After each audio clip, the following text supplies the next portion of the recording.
Assalamualaikum warahmatullahi wabarakatuh. Halo anak-anak ibu semuanya. Welcome back to our study video. Minggu kemarin kita sudah selesai ulangan harian 1 bab 1 tentang pola bilangan. Nah, untuk minggu ini kita akan masuk ke bab baru, yaitu bab 2 tentang koordinat kartesius. Silakan kalian tonton video pembelajaran ini sampai selesai. Sebelum Ibu membahas lebih lanjut tentang koordinat kartesius, apa itu koordinat kartesius, terus bagaimana secara matematisnya. Nah, di sini Ibu akan membahas tentang penerapan koordinat kartesius dalam kehidupan sehari-hari. Bisa kalian lihat sendiri di video yang pertama itu adalah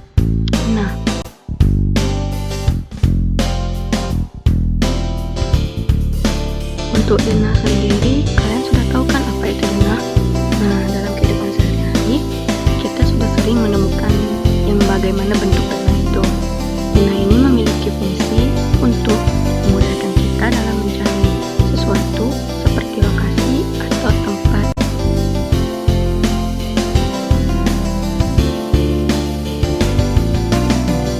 Untuk penerapan yang kedua, yaitu dalam dunia penerbangan.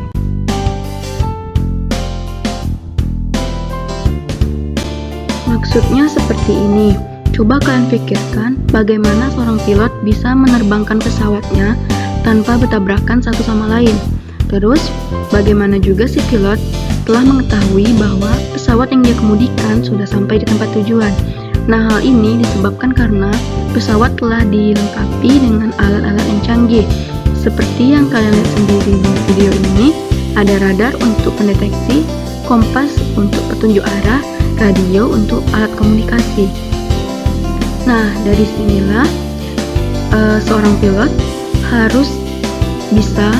dituntut harus bisa memahami bagaimana cara membaca serta menentukan letak suatu tempat dalam koordinat atau koordinat kartesius. Untuk penerapan yang ketiga, yaitu dalam peta.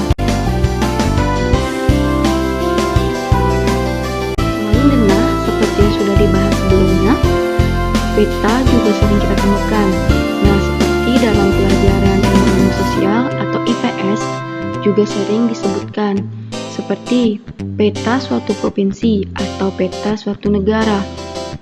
Nah, dalam suatu provinsi atau suatu negara ada yang namanya kota, gunung, danau, lapangan terbang yang bisa kalian temukan. Nah, kota, gunung, danau, dan lapangan terbang ini bisa kita ibaratkan sebagai kedudukan. Untuk memudahkan pembacaan peta, peta dilengkapi dengan garis bantu yang mendatar atau tegak, atau disebut juga dengan garis lintang dan garis bujur. Nah, dasar pembuatan garis tersebut yaitu dasar dari koordinat kartesius.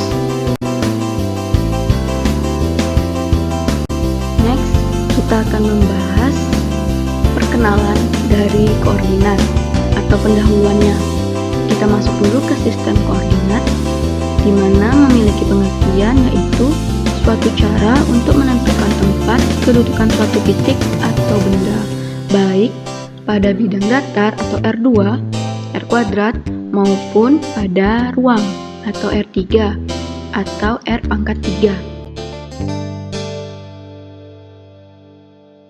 Selanjutnya, kita bahas dulu asal-usul dari sistem koordinat atau koordinat kartesius ini. Nah, sistem koordinat yang paling dikenal yaitu sistem koordinat kartesius, di mana sistem koordinat ini ditemukan oleh René Descartes.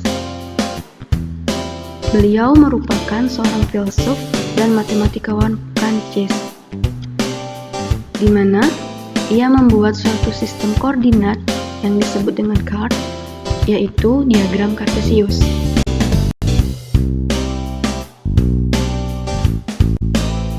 Di sini, Ibu akan perkenalkan dulu kalian bagaimana bentuk dari diagram kartesius pada bidang datar atau R2 dan pada ruang atau R3. Nah, bisa kalian lihat sendiri di video ini. Untuk yang bidang datar, diagram kartesiusnya seperti ini. Sedangkan untuk ruang, itu bentuk diagramnya seperti ini. Bisa terlihat ya perbedaannya. Di sini memiliki dua garis atau dua sumbu. Ada sumbu X dan sumbu Y. Sumbu X yang mendatar dan sumbu Y yang vertikal. Bisa terlihat ya.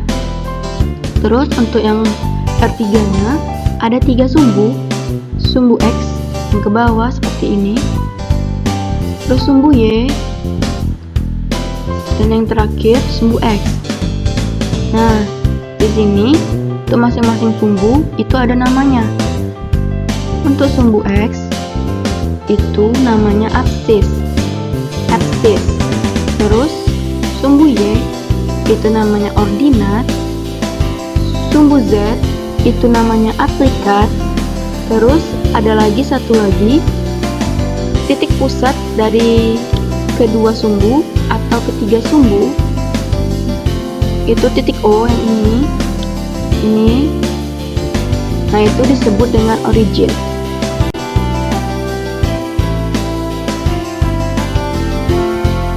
Selanjutnya, Ibu akan perlihatkan bagaimana perbedaan untuk kedudukan suatu titik pada bidang datar dan pada ruang. Nah, untuk pada bidang datar, seperti yang kalian lihat, di sini bentuknya dia menghasilkan bidang datar. Bisa terlihat ya, ini seperti persegi atau persegi panjang yang dibentuk. Nah, titiknya di sini titik 0,Y1, di sini A x1,0, terus di sini titik O tadi titik origin, di mana titiknya 0,0. Terus ada titik B, ini pertemuan antara titik B dan titik A, yaitu di koordinat x1, y2. Terus pada ruang bisa kalian lihat kan perbedaannya. Tadi yang pada bidang datar itu menghasilkan bentuk bidang datar seperti persegi atau persegi panjang.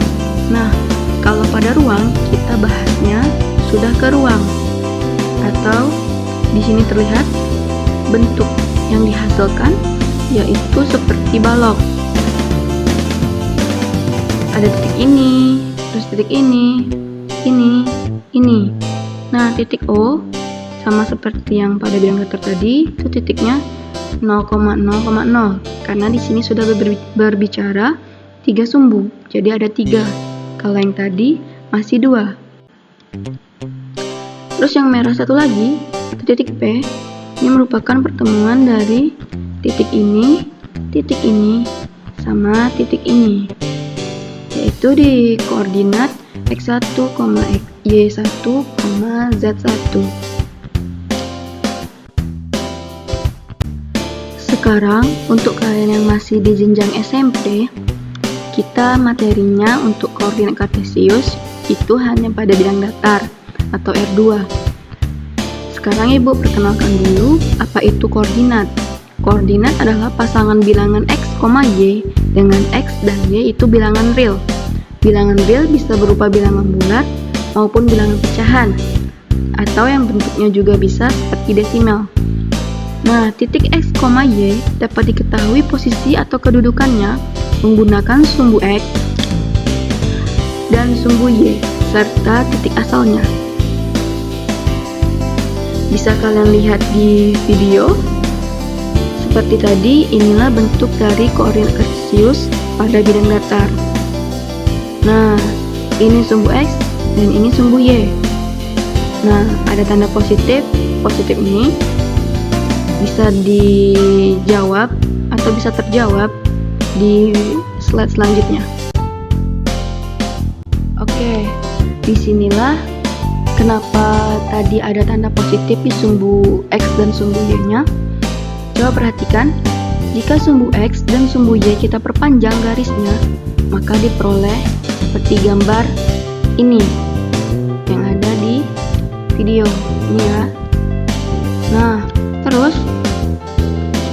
Potongan sumbu X dan sumbu Y itu dibagi ke 4 bidang datar, yaitu ini 1, ini 2, ini 3, dan ini 4. Itu maksudnya. Selanjutnya, keempat bidang datar itu disebut dengan kuadran. Untuk pembagian kuadrannya, di sini itu kuadran 1, di mana sumbu X dan sumbu Y-nya itu sama-sama positif, bernilai positif. Untuk kuadran 2, di sini sumbu X-nya negatif, sumbu Y-nya positif. Kuadran ketiga, sumbu X-nya negatif dan sumbu Y-nya juga negatif. Kuadran terakhir atau kuadran 4, X-nya positif dan Y-nya negatif. Bisa terlihat ya.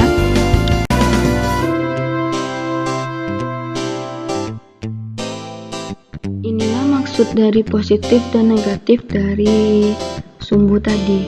Nah, coba kalian perhatikan. Untuk sumbu Y yang di atas sumbu X itu bernilai positif. Terlihat ini ya, angka-angkanya positif. Ini juga sama positif. Terus untuk sumbu Y yang berada di bawah sumbu X itu nilainya negatif. Nih. Ini juga sama negatif. Sedangkan sumbu X-nya jika terletak di sebelah kanan sumbu Y maka bernilai positif, ini sama ini. Dan kebalikannya, jika dia terletak di sebelah kiri dari sumbu Y, itu dia bernilai negatif angka-angkanya. Seperti ini. Kurang lebih sama seperti garis bilangan. Nah, masih ingat kan garis bilangan? Kenapa ini 5, 10, kalau ini 1, 2? Itu tergantung dari kebutuhan kita, soal kita. Kalau misalkan dia angkanya sudah lumayan besar, maka menyesuaikan saja untuk angka-angka di koordinat kartesiusnya. Kalau masih kecil, bisa pakai yang ini, supaya lebih teliti. Selanjutnya kita masuk ke contoh soal dari kedudukan suatu titik pada bidangnya bidang datar, koordinat kartesius R2, bidang datar tadi R2 ya. Contoh soalnya, tentukan letak titik-titik berikut pada bidang koordinat kartesius dan tentukan letak kuadrannya. Yang A itu titik P 2,-2, yang B itu titik Q 4,1. Kita langsung jawab saja untuk yang A, P 2,-2. Nah, tadi koordinat itu dia merupakan pasangan X, Y. Berarti kalau titik P, X-nya itu 2 dan Y-nya itu -2. Nah, untuk menentukan letak kuadrannya tadi kita lihat dari bilangannya. X 2 itu lebih besar dari 0 dan Y -2 itu lebih kecil dari 0. Berarti sudah terlihat ya dia di mana letaknya, yaitu terletak di kuadran keempat. Di sini titiknya kalau disuruh gambarin. Nah, di sana. Untuk yang B, titik Q 4,1 sama aja, X-nya berarti 4, Y-nya berarti 1. Nah, nilainya sama-sama lebih besar dari 0. Berarti titik Q terletak pada kuadran ke-1. Di sini letaknya. Oke, bisa ya kalau disuruh nentuin di mana letak titik pada koordinat kartesius, terus juga nentuin letak kuadrannya. Gak susah kok ini. Cukup pahami saja ini saja. Selanjutnya contoh soalnya kebalikan dari contoh soal yang tadi. Kalau tadi ada titik koordinatnya, terus kita disuruh gambarin ke koordinat kartesius. Nah, kalau ini dia sudah ada di koordinat kartesius, tapi kita disuruh nentuin titik koordinatnya. Untuk yang A titik M, B titik A, C titik T, dan D titik H. Untuk yang pertama titik M, coba perhatikan di gambar. Untuk sumbu X-nya, dia terletak selurus sama -5. Sumbu X yang mendatar ya, ini -5. Dan Y-nya itu 5. Di sini. Nih, selurus nih.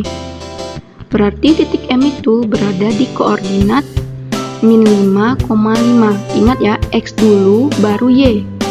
X-nya min 5, Y-nya 5. Berarti titik koordinat M itu ada di min 5,5. Jangan kebalik. Selanjutnya, titik A. Nah, di sini titik A. Perhatikan, untuk sumbu X, dia selurus sama angka min 2. Dan untuk sumbu Y-nya, dia selurus sama min 7.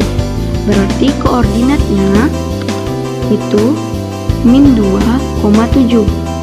Sama aja sama yang M tadi. Selanjutnya, untuk titik T. Titik T ini, perhatikan yang ini. Nah, dia di sumbu X selurus sama 0. Untuk di sumbu Y-nya dia berhimpit sama angka 3. Di sini ya. Karena X-nya 0, berarti Y-nya berhimpit di angka di garis Y-nya, di garis sumbu Y-nya. Maka diperoleh titik T itu 0,3. X dulu baru Y. X-nya 0, Y-nya 3. Berarti titiknya 0,3. Selanjutnya yang terakhir yang H. Yang ini perhatikan. Nah, ini kebalikan sama yang C tadi. Kalau yang C tadi X-nya 0. Nah, kalau ini X-nya dia berhimpit sama 6 sama garis dari sumbu sumbu X, maaf. Berarti si Y-nya itu 0. Nah, maka diperoleh koordinat untuk titik H yaitu 6,0. Selesai.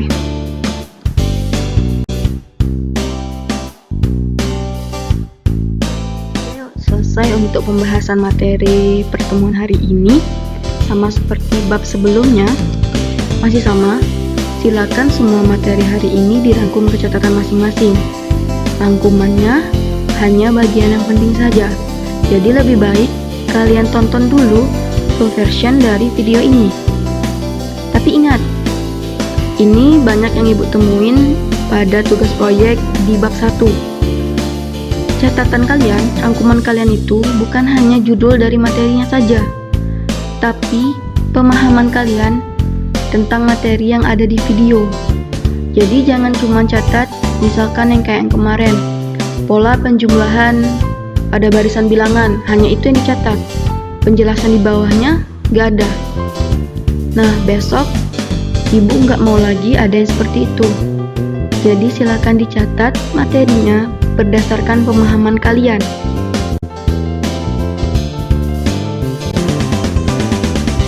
Seperti biasa, hari ini ibu juga kasih tugas. Urutan saja tugasnya, yaitu tugas yang keempat sekarang. Tugasnya nggak banyak-banyak, hanya 2 soal. Yang pertama, soalnya ada di LKS, uji kompetensi 1, ada di halaman 17 sampai 18. Soal nomor satunya itu bagian A, B, C, D. Terus soal nomor 2-nya hanya bagian A dan bagian B-nya saja. Ingat ya, hanya ini yang ibu minta kerjakan. Jadi yang lain walaupun kalian kerjakan, itu nggak ibu nilai. Nah, ini materi untuk pertemuan selanjutnya. Kita akan membahas tentang jarak antara 2 titik di koordinat kartesius, terus luas daerah, sama juga di bidang koordinat kartesius. Yang ketiga, kedudukan garis pada bidang koordinat kartesius. Jadi 3 ini untuk materi pertemuan selanjutnya. Oke, di end, sampailah kita di akhir video pembelajaran kita untuk pertemuan hari ini.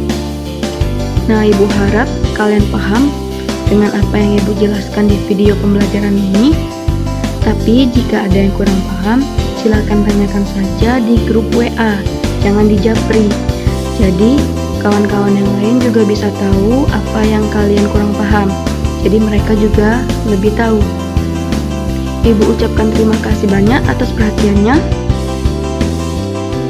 See you again di video pembelajaran kita selanjutnya. Ibu tutup video pembelajaran hari ini dengan wassalamualaikum warahmatullahi wabarakatuh.